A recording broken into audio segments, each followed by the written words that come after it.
set a record. We have both the President of Finland and we have the Prime Minister of Finland, and that's never, I don't ever remember having a President and a Prime Minister, but that's a great honor, and thank you very much both for being here. And Alex, we've been friends for a long time, and I've heard wonderful things about your Prime Minister also, and we have a big order coming up. We're buying icebreakers. We're building them together for the most part. We're doing 4 over there and 7 over here. And we negotiated a pretty tough price, I think. But I assume you're going to do very well. But what you're doing is you're going to be teaching us about the icebreaker business very, very strong. We only have one icebreaker in all of that millions and millions of acres. We only have one icebreaker. And other countries have more than we do. And we're buying the finest icebreakers in the world. And Finland's known for making them. They sort of have almost a monopoly on icebreakers, if you think about it. Nobody makes them like Finland. I've heard that for a long time. So we're going to have a total of 11, and it's been really an honor working on it. It was very important. We were making them, but we didn't make them right. By the time we finish, we're going to make them maybe better than you, but at least as well. But probably not better, but at least as well. So I appreciate both of you being here. It's an honor to have both of you. Really tremendous reputations, and it's a great country. Thank you very much. Alex? Yeah, no, thank you, Mr. President. I mean, I remember our first conversation just after you had been elected in November. The first thing you mentioned was icebreakers.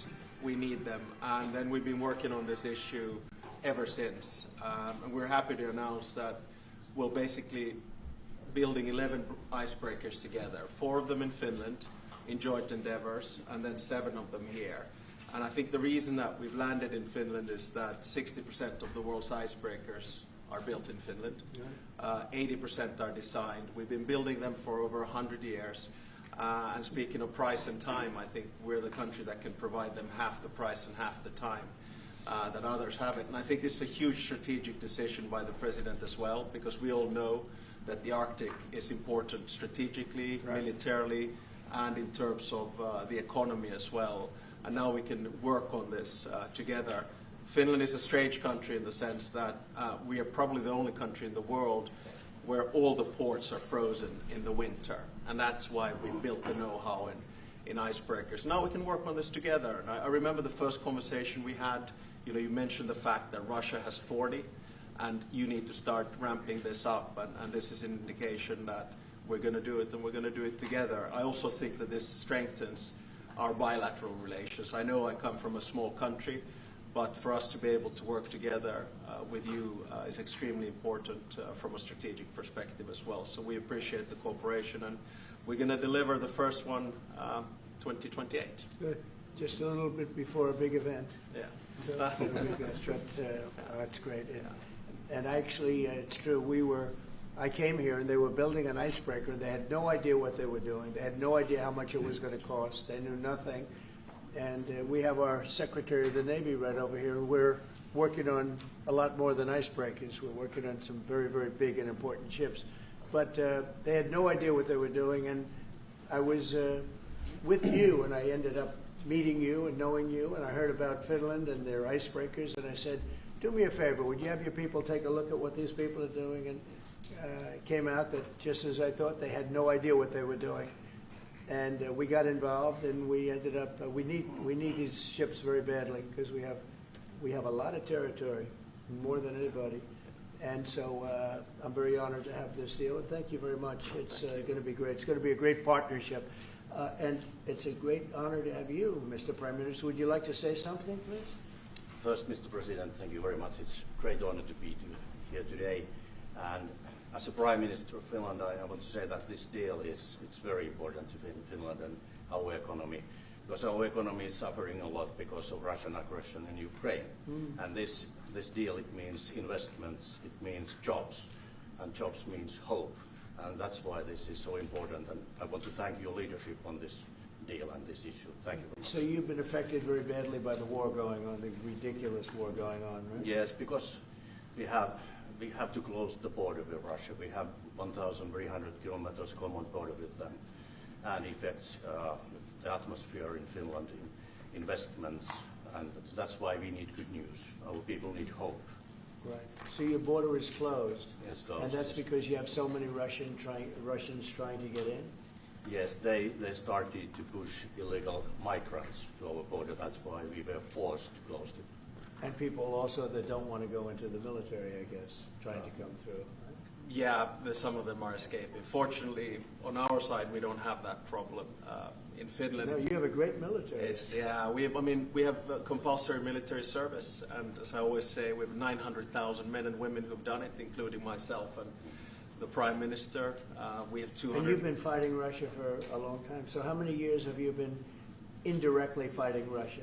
Well, put it this way, we have managed our relationship since the 1300s with about 30 skirmishes, but it's been very peaceful at our border after World War II. Yeah, but it's been peaceful at our border since the Winter War and the War of Continuation.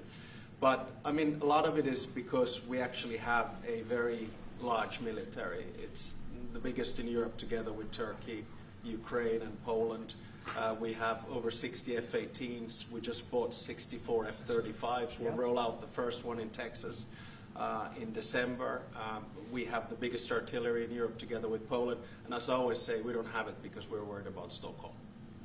Well, you really have proportionately, I think, the largest military in the world, proportionately. It's quite big, yes, I have to admit. But, you know, we have it for defense purposes and also to build a deterrence. And it's worked, and I think that's one of the reasons that our relationship is so good as well. We have the Defense Cooperation Agreement with you. Right. We're new allies in NATO. Our defense expenditure is going north of 3%. We work very closely with you and the rest of our allies. And, you know, when you push the ceiling of defense expenditure in NATO to 5%, you can imagine that a country like Finland was quite pleased with that, because that means that all of the allies have to bring up their defense expenditure, and you basically increased our security just with that decision in The Hague. And I have to admit that having been to my first NATO summit in the summer of 2024, if someone would have told me that you will move from 2% to 5% after Trump enters, I would have said, go see your doctor. But, you know, well, you did it. And you were great about it. Spain has not been. Spain is the one that didn't do it.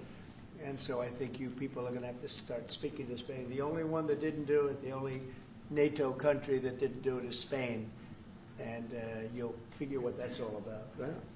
Yeah, I mean, we'll work, and I think with the leadership also, Mark Rutte, the Secretary General of NATO, I think, you know, there are a lot of commitments that have to take place, and this, of course, is going to also increase industrial defense exchanges. I think we buy 4 times more military material here from the U.S., and I think it's an essential part of our whole military setup in Europe. And it's good to be working on this together. But there's one thing that I wanted to mention also. I want to congratulate you for what we have seen in the past 24 hours in Gaza. Thank you. I think it's a historic deal. I went through the 20 points. It's almost like the best of record. You really see all the key elements. And if someone would have said a few weeks back that you and your team are able to push us to a position where there will be a ceasefire, an exchange of prisoners, hostages, and then a pullback, I would not have believed it. But this is what diplomacy is at its best, and I think it's a potentially huge deal. So congratulations to you and your team. Peace in the Middle East. Yes, peace in the Middle East, yeah. And every country came together. Every single country came together, and people are shocked by it. But it's an amazing situation. Nobody thought it was going to happen. Thank you very much, and you've been of help too. You help always, but we are really working more closely together, having to do with Russia, Ukraine. Yeah. And I would have thought that would have been easier, because that would be number 8 for me, number 8. And I would have thought the Russia deal maybe would have been one of the easier ones. And unfortunately, last week they had over 7,000 soldiers die unnecessarily. So it's a terrible thing, but I think we'll be getting there hopefully soon. Yeah, probably we'll go, I mean, or you will be going piece by piece. I mean, there are only so many agreements that you can get done, and I think this one will be the next big one. Of course, this one needs to stick, and I'm sure it will, because the incentives are all there, and then we'll continue to work. I mean, the last time I was here in the Oval Office was with the other European leaders in August, and I think we did a lot of good advancement there on security arrangements. I think you pushed us Europeans hard not to buy oil and gas from Russia, which I think is a very correct decision. Europe just put down its 19th sanctions package. I think Russia is actually right now, both economically and militarily, not in a very strong place. And I think it's because of the commitments that we've made to Ukraine. So, day by day on this one. We're going to get it worked out. Questions, please? President, question for President Stubb. You have time and again said that one should not underestimate Mr. Trump's negotiating ability. Do you personally believe that Mr. Trump deserves to win the Nobel Peace Prize tomorrow? Well, I think that's probably a decision that comes from the Nobel Committee.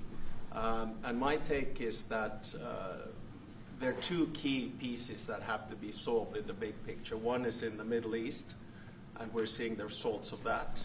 And then the other one is between Russia and Ukraine. And once those are solved, and I don't see any impediments to it. Do you nominate Mr. Trump next year if he doesn't win? This year? I think probably the best nomination would be coming from Zelensky and then the King of Jordan. Those would be two that would come. But I think you have to, my experience with the Nobel Peace Prize comes from Martti Ahtisaari, the former president of Finland. He got it in 2008, and he got it because he negotiated 3 peace agreements on 3 different continents. Namibia in Africa, Kosovo, Serbia in Europe, and then Aceh in Indonesia. And his message was always that when you do a peace agreement, the key is that it looks like an equal match, that the big guy doesn't win over the small guy, and vice versa. But I have to say that the track record of the President of the United States in the past 7 months, 8 months is rather impressive. Thank you so much, Mr. President. First of all, thank you, all of you, in behalf of the State of Israel, for everything that you're doing for my country. I want to know, how do you see the Middle East in a year from now under your leadership? And if you see maybe option for normalization between Israel and Saudi Arabia? I think it's going to be great. I think it's the hostages will be coming back Monday or Tuesday. I'll probably be there. I hope to be there, and we're planning on leaving sometime Sunday, and I look forward to it. And everybody I see is celebrating in Israel, but they're celebrating in many other countries too. A lot of the Muslim and Arab countries, they're celebrating. Everybody's celebrating. Everybody loves the deal. So it's a great honor to have been working on it, and as you know, it's all finalized and done. We've had a lot of terrifically talented people. We've had tremendous support from UAE, Saudi Arabia. Qatar has been unbelievable. Egypt, as you know, and Jordan. Indonesia, I don't want to leave anybody out. Just so many different countries. It's been incredible. Nobody's seen anything like it. So I think in a year from now, it's going to be great. I think it's going to be great. Mr. President, how do you rate your chances of winning the Nobel Peace Prize tomorrow? Well, I don't know. Look, I made 7 deals, and now it's 8. Solved the wars, one going 31 years, one going 34 years, one going 35 years, one going 10 years. I made 7 deals. This would be number 8. The one I thought that I was going to make, and I think we will probably, is because it's a ridiculous war. It's a horrible war. The worst since World War II. If you look at the people dying, is Russia, Ukraine. I think we'll do that too. We've a lot of reasons for them to do it, and I think they'll be coming to the table pretty soon. But this is the biggest of them all. This is a big one. Although I think India and Pakistan is very big. 2 nuclear nations. I did that based on trade and because of the tariffs. If we didn't have tariffs, you wouldn't have been able to do it. But I said, if you guys are going to fight, I'm putting 100% tariffs on each of you. And they immediately stopped fighting. And that was going to go nuclear. That was back and forth. So I know one thing. I don't know what they're going to do, really. But I know this, that nobody in history has solved 8 wars in a period of 9 months. And I've stopped 8 wars. So that's never happened before. But they'll have to do what they do. Whatever they do is fine. I know this. I didn't do it for that. I did it because I saved a lot of lives. And that's the thing that bothers me so much about the Russia-Ukraine. 7,000 people are dying a week. young soldiers. They're almost all soldiers of Ukraine and Russia. So in theory, it doesn't affect us, no, but it's a terrible thing. And we'll get that solved too. But nobody has ever done 8 wars. Nobody's done 8 wars in 30 years, let alone 9 months. Are you going to step up the pressure for a Ukraine deal? Yeah, we are stepping up the pressure. We're stepping it up together. We're all stepping it up. NATO's been great. The leader of NATO, as you know, Mark, has been fantastic, I think. And he's a fantastic guy. And they are stepping it up. And we're selling a lot of weapons to NATO. And that's going, I guess, to Ukraine for the most part. That's up to them. But they're buying weapons from the U.S. We make the greatest weapons in the world. You buy our planes and a lot of our equipment. And you have a big force, actually. You have a tremendous force of equipment. So I think we'll get that one done too, yeah. President Obama got it for way less. I won't finish, maybe. Mr. President, Mr. I'm from Finland. Mr. President, I'm from Finland. Am I okay? He's all right. You're from, you look great. Go ahead. President, you are buying icebreakers from Finland. Yeah. But what if Russia and Vladimir Putin attacks Finland? Would you defend Finland? I would, yes, I would. They're a member of NATO. I would. They're great people, but I don't think that's going to happen. I don't think he's going to do that. I think the chances of that are very, very small. But it's very interesting because you have a very big military relative to your size. You have a very powerful military, one of the best. And but certainly we will be there to help. Okay? Thank you. Okay, please. Mr. President, thank you. We have a big border, as our president said. How would you exactly defend Finland? And thank you. Say what? How would you defend Finland? Vigorously. Can I just add on that? We're very pleased with the fact that we have so much training going on with American soldiers right now. So they're getting experience from Arctic conditions. And we're integrating our militaries together, working not only through the DCA agreement, but other ways as well. We see that day to day in the work that we do, and it's working well. Okay? Yeah. Please. Yeah, thank you. Where are you from? I'm from Finland too. Only Finns here. You have a lot of. Yeah, a lot of Finns. It's no? very impressive. So, Mr. I like them President, better than our reporters. So, how do you see the situation in the Arctic developing? Are there going to be any mutual plans for Finland and U.S.? Well, we will. I mean, we have a lot of relationships together. I mean, mostly buying our military equipment. They buy a lot of it. They have an order, I guess, 60 planes, 64 F-35s, and many other things too. It's a big order. Big countries don't order that many planes. You know, it's 10 billion. You have a lot of aircraft, a lot of great military. We make the best military equipment. They buy a lot from us, so it's very good. We're going to work together very closely with Finland and with NATO. We have a very good relationship. As you know, I requested that they pay 5%, not 2%, and most people thought that was not going to happen, and it happened virtually unanimously. We had one laggard. It was Spain. Spain. You have to call them and find why are they a laggard, and they're doing well too. You know, the funny thing, because of a lot of the things we've done, they're doing fine. They have no excuse not to do this, but that's all right. Maybe you should throw them out of NATO, frankly. Please, go ahead. What are you planning to do with Tall that? gentleman, nice tall gentleman, go ahead with the yellow shirt. Thank you, Mr. President. I wanted to change gears really quickly and ask you, you're going to Walter Reed tomorrow? What are you having done, and how are you feeling? I'm meeting with the troops, and I'm also going to do a sort of semi-annual physical, which I do, and I think I'm in great shape, but I'll let you know. But I have no difficulty thus far. Is there wood around here? I'm not going. No difficulty. Physically, I feel very good. Mentally, I feel very good. You know, I did about 6-7 months ago. I do physicals. I like to, when I'm around, I like to check always early. Always be early. It's a lesson for a lot of people. But I also did a cognitive exam, which is always very risky because if I didn't do well, you'd be the first to be blaring it. And I had a perfect score. and one of the doctors said he's almost never seen a perfect score. I had a perfect score. I got the highest score, and that made me feel good. When they asked, would I like to do one, I said, yeah. I said, did Obama do it? No. Did Bush do it? No. Did Biden do it? I definitely did. Biden wouldn't have gotten the first 3 questions right. No, Biden didn't do it.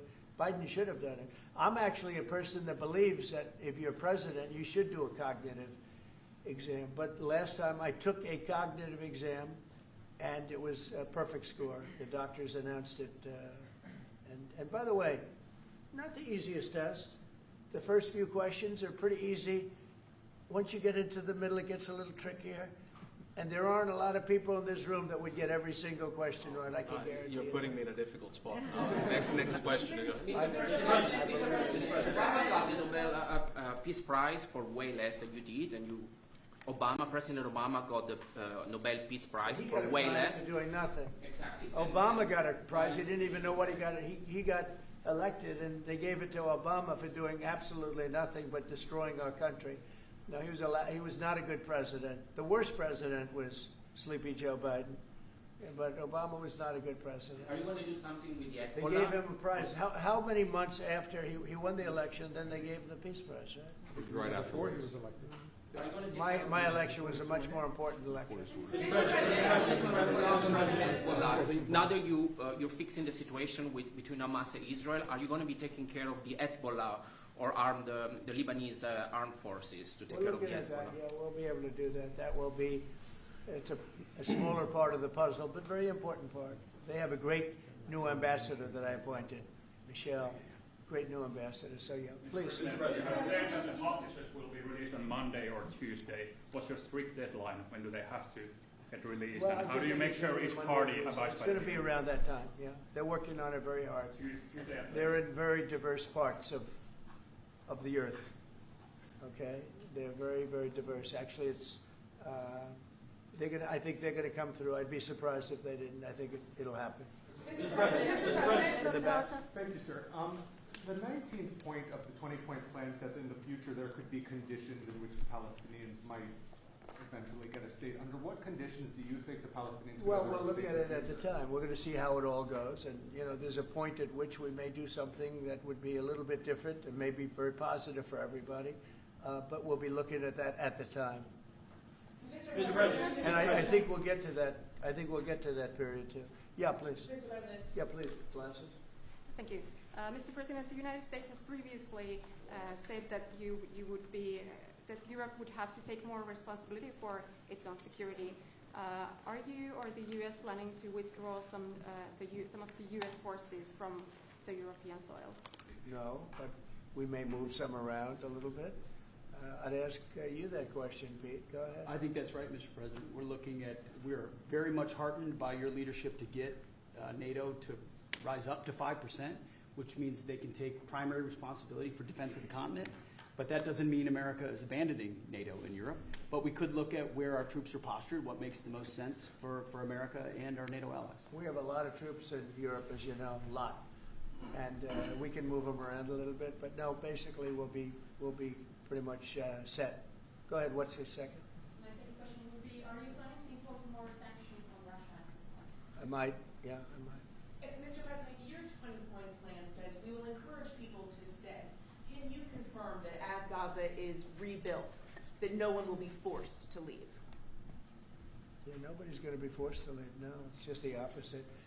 This is a great plan. This is a great peace plan. This is a plan that was supported by everybody. I mean, as I said, they're dancing in the streets of many, many countries right now. It's amazing. I've never seen anything like it. No, we're not looking to do that at all. Mr. President, how soon do you think that we could see a full withdrawal? Mr. President, can you cut through the politics on the shutdown? We had another failed vote today. Can you speak to our viewers from Orlando to Sacramento? What's your message to some of these families tonight facing missed paychecks, potential layoffs, and missed benefits due to the shutdown? Yeah, I blame the Democrats. They ought to call their local Democrat representative, whether it's a senator or a congressman, and it's their fault. I mean, they admit it, it's their fault. They campaigned on the fact that they'd never shut down the country, but they wanted to shut it down. And, we have the greatest economy. We're the hottest country in the world right now. I think you'd admit that. The hottest country. We went from a dead country a year ago to the hottest country in the world. So I think they probably don't like that. But we're doing great. I mean, we're doing great. I would say my message is call your local representative, congressman or senator, and tell them to get on the ball. The Democrats have caused this problem. Can I ask one more question? Congressman Yeah, please. Thank you, Mr. President. Where are you from? I'm from Finland. It's so nice. Uh-oh, here we go. Yeah. Here we go with a killer question. I would like to circle back to the icebreaker deal. So Finland and the U.S. are strengthening their economic partnership through the deal. What other areas of cooperation with Finland do you see as possible at this moment? Good question. We're going to be talking about that in a little while. We're going into the next door room, commonly known as the cabinet room, beautiful room, and we're going to be discussing that. But we'll be doing other things. It's a wonderful country with wonderful people. We've had a long-term relationship, but it's never been as close as it is now. We'll be doing other things. Go ahead. I mean, we've been talking about a lot with the president. I mean, the two specific fields where I think Finland has strengths. One is quantum and quantum computing, and we know that that is basically what gives food for thought for artificial intelligence. That's very important. The second one is actually networks. And you know that there are two sort of safe and trustworthy Western networks right now. One of them is Nokia, and the other one is Ericsson. And actually 70% of all broadband in the United States is Nokia. So one of the things that we could work on together is creating the 6G space through networks. And we actually, Nokia has 7,000 people working here in the United States and an American CEO. Okay, anybody else? Mr. President. What is the international stabilization force that's going to deploy to Gaza? What is that going to look like? To be determined, really I think there's going to be a large group of people determining what it will be, and a group of people funding it that are very rich countries are going to be funding it. People want to see this work. It's going to work. It's absolutely going to work. And it starts, it's already started. We've signed, as you know. Everybody's agreed. I think Monday is going to be a very big day, Monday, Tuesday, but it's going to be, depending on where you are, it's going to be a very big day. I think it's going to be a day of great celebration. I've never seen anything like it. The streets of so many countries right now, they're just roaring with love and with praise for the people that did this. And these are countries that did this. The whole world came together for this, even Iran. And I really thank them for it. Iran came out and said this is a good thing. This is a very good thing. So it was terrific. It's been a terrific experience for me. Thank you very much, everybody. Thank you.